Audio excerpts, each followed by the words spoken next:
North east minority students union ने असम के मियां मुसलमानों के घर पर चल रहे बुलडोजर एक्शन के लिए असम के सीएम से अपील की है कि इस बुलडोजर एक्शन को बंद करें। NEMSU चीफ ने कहा कि असम के मियां मुसलमानों पर हो रहे जुल्म को रोकें। ऐसा करने से NEMSU के चीफ ने कहा कि वो मियां मुसलमानों को बीजेपी में खुद शामिल कराएंगे और उनके साथ मिलकर काम करेंगे। कि हिमंत बिश्व शर्मा जी ने एक राष्ट्रीय चैनल पे बोला है ये लोग धीरे धीरे बीजेपी में आ जाएगा। देखिए, आप इतना अत्याचार चला रहा है, इतना अत्याचार चला रहा है, लोगों का घर तोड़ रहा है, लोगों का मस्जिद तोड़ रहा है, लोगों को ईदगाह तोड़ रहा है, तो क्या करेंगे हम लोग भी? अभी असम के मुसलमान अभी निरुपाय हो गया है, उपाय नहीं है।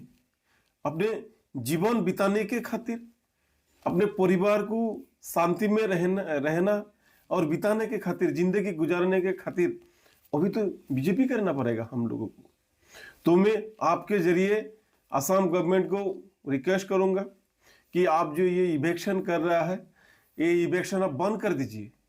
अगर जरूरत है तो हमसे बात कीजिए, हम भी बीजेपी में ज्वाइन करने के लिए तैयार है और लोगों को बताएंगे कि आप बीजेपी ज्वाइन करो।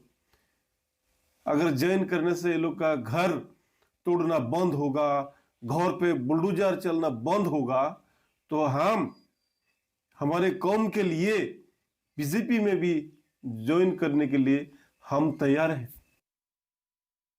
असम में लगातार मियां मुसलमानों के घर में बुलडोजर एक्शन असम के मुख्यमंत्री चला रहे हैं। असम के मुख्यमंत्री ने साफ तौर से कहा कि मियां मुसलमानों के खिलाफ उनका युद्ध चलता रहेगा। इसी दौरान एक खास बात सामने आई है। नॉर्थ ईस्ट माइनॉरिटी स्टूडेंट नेमसू के प्रमुख बदरुल इस्लाम ने असम के मुख्यमंत्री को कहा है कि असम में मियां मुसलमानों पर जुल्म बंद करें, बुलडोजर एक्शन चलाना बंद करें।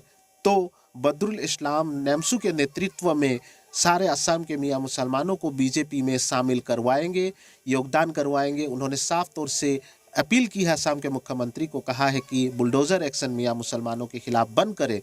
बंद करने से मियां मुसलमान को लेकर बदरुल इस्लाम खुद दायित्व लेंगे कि उनको बीजेपी में शामिल करवाया जाए।